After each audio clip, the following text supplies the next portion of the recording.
Assalamualaikum warahmatullahi wabarakatuh. Selamat siang. Di sini kami akan mempresentasikan hasil kerja kelompok kami terkait konsep struktur komposit. Mungkin sebelum masuk ke materinya, izin memperkenalkan diri. Nama saya Muhammad Ali Parya Prasetya dengan NIM 120210032 dan rekan-rekan saya. Saya Adrian Farel Surya dengan NIM 120210169. Izin memperkenalkan diri, perkenalkan nama saya Gali Adi Putra dengan NIM 120210080.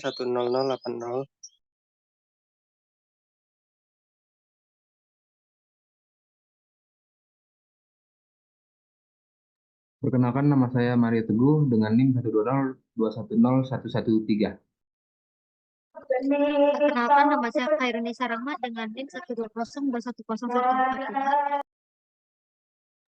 Perkenalkan nama saya M. Maulana Al-Karim dengan NIM 12021020.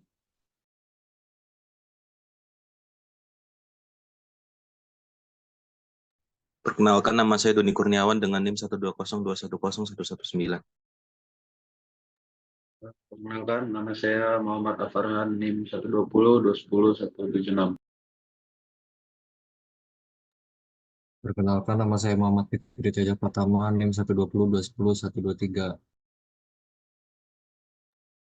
Baik, mungkin kita bisa masuk ke materinya. Bisa untuk rekan-rekan dipersilakan. Baik, terima kasih. Mohon digeser slide-nya. Yang pertama ada struktur komposit. Untuk struktur komposit sendiri merupakan struktur yang terdiri dari dua material atau lebih dengan sifat bahan yang berbeda dan bentuk satu kesatuan sehingga menghasilkan sifat gabungan yang lebih baik untuk memikul beban tekan dan lentur. Struktur komposit memanfaatkan sifat fisik dan mekanik masing-masing bahan sehingga akan diperoleh kelebihan-kelebihan tertentu bila dibandingkan dengan bahan yang membentuknya. Umumnya, struktur komposit menggabungkan antara material beton dengan baja seperti beton dengan baja tulangan dan beton dengan baja ringan. Struktur komposit antara beton dan baja merupakan struktur yang memanfaatkan kelebihan dari beton dan baja yang bekerja sama-sama sebagai satu kesatuan. Kelebihan tersebut yaitu beton kuat terhadap tekan dan baja kuat terhadap tarik. Struktur baja komposit dalam aplikasinya dapat merupakan elemen dari bangunan, baik sebagai kolom, balok, dan plat.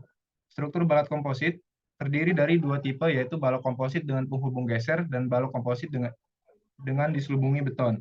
Kolom komposit dapat merupakan tabung atau pipa baja yang didalami dicor beton atau baja profil yang diselimuti beton dengan tulangan longitudinal dan diikat dengan tulangan lateral. Pada struktur plat komposit digunakan plat beton yang bagian bawahnya diperkuat dengan dek baja bergelombang. Sistem struktur komposit terbentuk akibat interaksi antara komponen struktur baja dan beton yang karakteristik dasar masing-masing bahan dimanfaatkan secara optimal.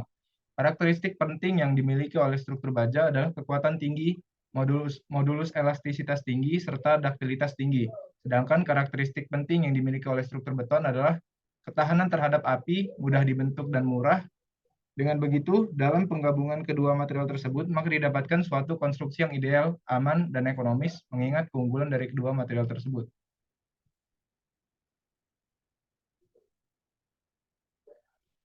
Slide selanjutnya.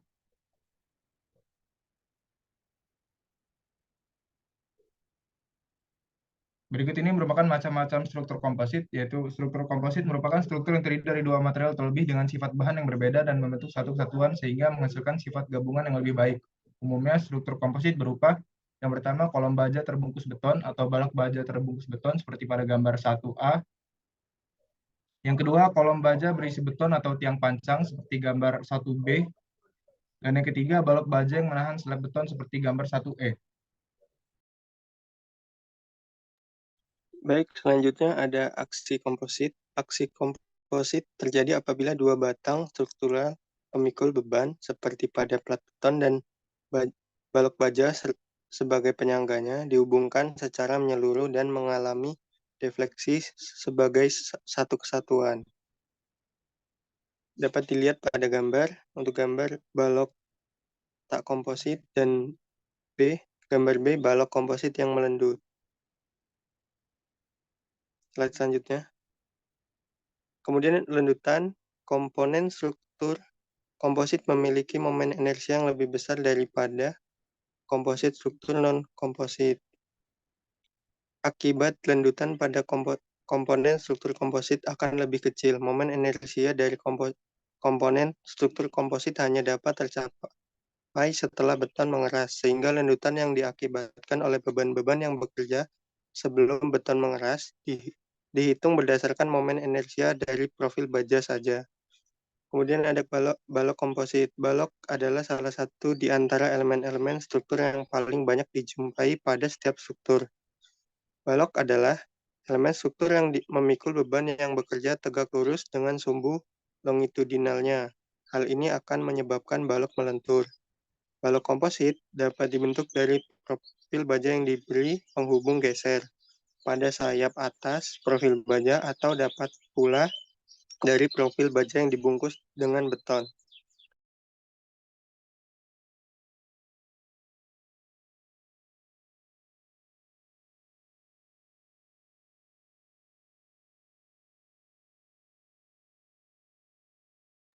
Baik, selanjutnya kekuatan balok komposit dengan penghubung geser berdasarkan syarat standar nasional Indonesia nomor 03 nomor 1729 tahun 2022 pasal 12.4.2.1. Yang mana yang pertama kekuatan lentur positif yang termasuk dalam LRFD pasal 12.4.2.1. Yang A untuk penampang beban berbadan kompak menggunakan rumus H per TW harus lebih kecil dari sama dengan 1680 dibagi akar FY dengan diameter B sama dengan 0,85. Kemudian kekuatan lentur positif dalam kurung MN dapat dihitung dengan menggunakan distribusi tegangan plastis pada penampang komposit. B, yang kedua, untuk penampang beban tidak kompak, di mana H per TW harus lebih kecil dari sama dengan 1680 dibagi akar FY dengan diameter B sama dengan 0,90. Kekuatan lentur positif dihitung dengan menggunakan distribusi tegangan elastis. Pada kondisi ini, kekuatan lentur batas penampang ditentukan oleh terjadinya leleh pertama. Kemudian yang kedua, kekuatan lentur negatif. Kekuatan lentur negatif dihitung dengan mengabaikan aksi komposit. Jadi, kekuatan lentur negatif penampang komposit sama dengan kekuatan lentur negatif penampang baja saja. Jadi tidak berpengaruh terhadap penampang kompositnya. Yang mana diameter B sama dengan 0,90. Kemudian lebar efektif balok komposit. Konsep lebar efektif sangat berguna dalam proses desain, terutama ketika proses desain harus dilakukan terhadap suatu elemen yang mengalami distribusi tegangan yang tidak seragam. Besarnya lebar efektif dari suatu komponen struktur komposit dapat ditentukan sebagai berikut. Yang pertama, untuk balok-balok interior atau di balok bagian tengah, itu BE harus kurang dari sama dengan panjangnya dibagi 4. Kemudian BE harus kurang dari sama dengan B0. Yang kedua, untuk balok-balok eksterior atau balok-balok yang berada di tepian, itu BE harus kurang dari sama dengan L per 8. Ditambah jarak pusat balok ke tepi plat. Terus yang kedua, BE harus kurang dari sama dengan B0 ditambah jarak pusat balok ke tepi plat. Yang mana L itu sendiri merupakan bentang balok dan B0 merupakan bentang antar balok. Ini merupakan contoh penggambaran balok interior dan balok eksterior. Seperti itu dapat dilanjutkan dengan rekan saya. Selanjutnya menghitung momen nominal atau MN. Perhitungan MN berdasarkan distribusi tegangan plastis. 1. Menghitung momen nominal MN positif. Distribusi plastis momen positif dapat dilihat pada gambar berikut. Selanjutnya menghitung momen nominal MN. Yang pertama itu ada menghitung gaya tekan atau C pada beton. C sama dengan 0,85 dikali F aksen C dikali TS dikali BE. Lalu menentukan gaya tarik atau T pada baja. T sama dengan AS dikali FY. Dipilih nilai terkecil dari kedua nilai di atas. Selanjutnya menentukan tinggi balok tekan efektif. Alfa sama dengan AS dikali FY per 0,85 dikali F aksen C dikali BE FF. Selanjutnya menentukan kekuatan momen nominal Mn sama dengan C dikali D1 atau T dikali D1. Bila kekuatan nominal dinyatakan dalam bentuk gaya baja, akan diperoleh Mn sama dengan AS dikali Fy dalam kurung D per 2 ditambah TS dikurang A dibagi 2. Selanjutnya,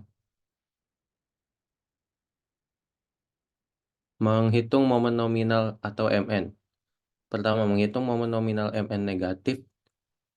Distribusi plastis untuk momen negatif dapat dilihat pada gambar berikut.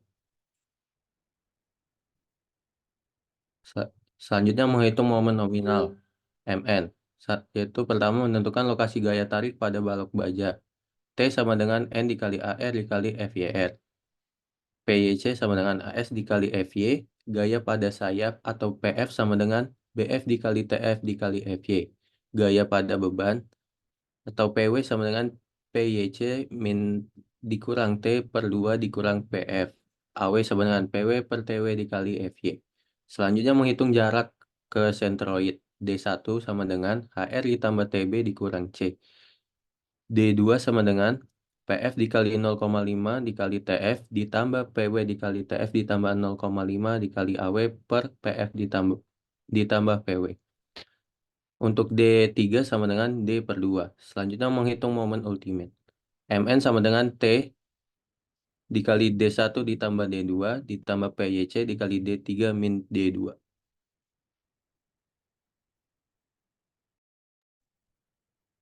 Baik, selanjutnya di mana dari rumus tadi dapat diketahui N yaitu sama dengan jumlah ST Uden-nya, terus AR sama dengan luas tulangan tarik di daerah lebar efektif pada plat beton mm persegi, kemudian FYR itu tegangan leleh tulangan pelat MPa, BF sama dengan lebar profil baja, satuannya mm, TF tebal sayap profil baja, lalu FY tegangan leleh baja, HR tinggi gelombang dek, TB tebal plat beton, C selimut beton, PYC kekuatan tekan penampang baja, D1 jarak dari senteroid tulangan pelat longitudinal ke tepi atas penampang baja.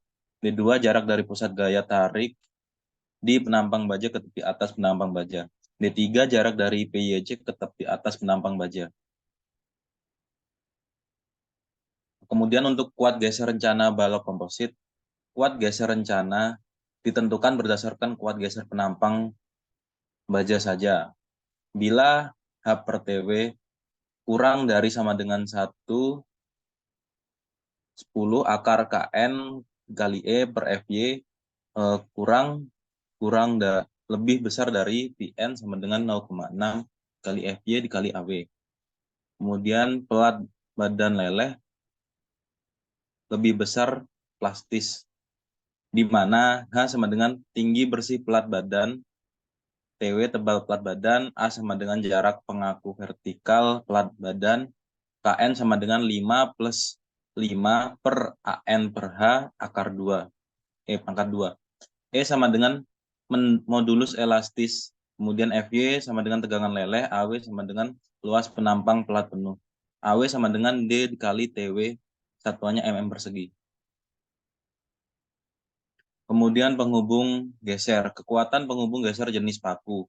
LRFD pasal 12.6.3. QN sama dengan 0,5 ASC dalam kurung akar F aksen C EC dikali RS kurang dari sama dengan ASC dikali FU, di mana RS untuk balok tegak lurus balok, RS sama dengan 0,85 per akar NR dikali WR per NR, kemudian dikali HS per HR min 1 kurang dari sama dengan 1. RS untuk balok sejajar balok, RS sama dengan 0,85 akar NR dikali WR per NR, kemudian HS per HR min 1 lebih besar sama dengan lebih besar 1. NR sama dengan jumlah STUD pas tiap gelombang. HS tinggi STUD, HR tinggi bondek, WR sama dengan lebar efektif bondek, ASC sama dengan luas penampang sirkonektor, FU sama dengan tegangan putus penghubung paku, atau STUD, satuannya kilogram per meter persegi. QN kuat nominal geser untuk penghubung geser. Jumlah penghubung geser circ konektor yang dibutuhkan yaitu N sama dengan CQN. Kolom komposit. Kolom komposit dapat dibentuk dari pipa baja yang diisi dengan beton polos atau dapat pula dari profil baja hasil gilas panas yang dibungkus dengan beton dan diberi tulangan baja serta sengkang seperti halnya pada kolom beton biasa. Berikut merupakan gambar kolom komposit. Yang A, kolom komposit dengan profil baja yang dibungkus dengan beton. Kemudian yang B, kolom komposit dengan pipa baja yang diisi beton. Kemudian kuat rencana kolom komposit. Untuk menghitung kuat rencana kolom komposit dihitung dengan rumus dengan FCR sama dengan FMY dibagi. Selanjutnya untuk delta C kurang dari sama dengan 0,25, maka omega sama dengan 1. 0,25 kurang dari sama dengan delta C kurang dari sama dengan 1,2, maka omega sama dengan 1,43 per 1,6 dikurang 0,67 delta C. Kemudian delta C lebih dari sama dengan 1,2, maka omega 1,25 delta kuadrat C, di mana delta C sama dengan AC dikali L per FM dikali Pi, akar FMY per EM. Kemudian FMY sama dengan FY plus C1 dikali FYR dalam kurung AR sama dengan AR per AS plus C2 dikali F aksen C dalam kurung dikali AC per AS. Kemudian EM sama dengan E plus C 3 dikali EC dikali AC per AS. Yang terakhir EC sama dengan 0,041 W pangkat 1,5 dikali akar F aksen C. Berikut notasi dari rumus-rumus di atas, di mana RM sama dengan jari-jari girasi kolom komposit, satuannya milimeter, FMY sama dengan tegangan leleh kolom komposit dengan satuan MPa, FYR sama dengan tegangan leleh tulangan, satuannya MPa, EM sama dengan modulus elastisitas kolom komposit, satuannya MPa, W sama dengan berat jenis beton, AR luas tulangan longitudinal, satuannya milimeter persegi,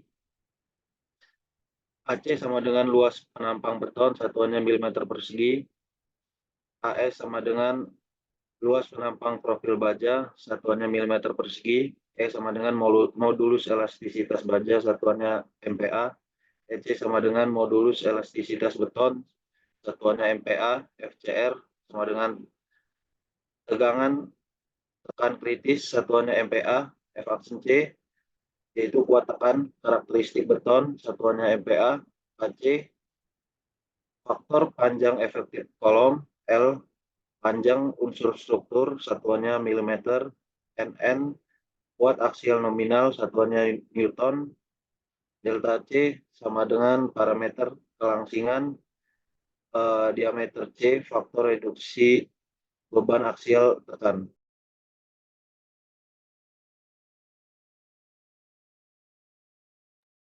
Kuat rencana kolom komposit. Kekuatan rencana kolom komposit yang menahan beban kombinasi aksial dan lentur LRFD pasal 7.4.3.3 NWPC sekali NN lebih besar sama dengan 0,2 NU per omega NN plus 8/9 buka kurung MUX per omega B kali MNX plus MNY per omega B kali MNY tutup kurung kurang dari sama dengan 1 NWPC kali NN kurang dari 0,2 NU per 2 omega NN plus buka kurung MUX per omega B kali MNX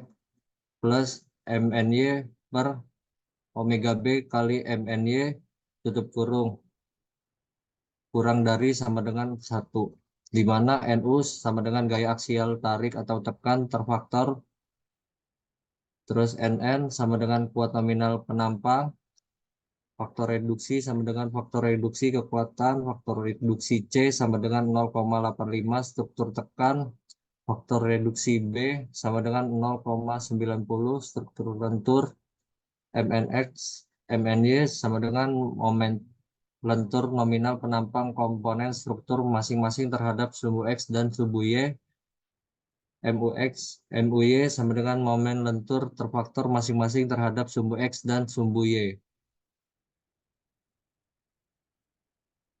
Penghubung geser komposit baja beton diasumsikan dapat bekerja sama menahan beban dengan bantuan alat penghubung geser shear connector yang dipasang pada sayap atas dari baja profil. Alat penghubung geser tersebut menghasilkan interaksi yang diperlukan untuk aksi komposit antara balok baja profil dan pelat beton yang sebelumnya hanya menghasilkan lekatan untuk balok yang ditanam seluruhnya dalam beton. Katulasni 2003. Gaya geser yang terjadi di antara pelat beton dan profil baja harus dipikul sejumlah penghubung geser sehingga tidak terjadi slip pada saat masa layan. Besarnya gaya geser horizontal yang harus dipikul oleh penghubung geser diatur dalam SRI 03-1729-2002 pasal 12.6.2.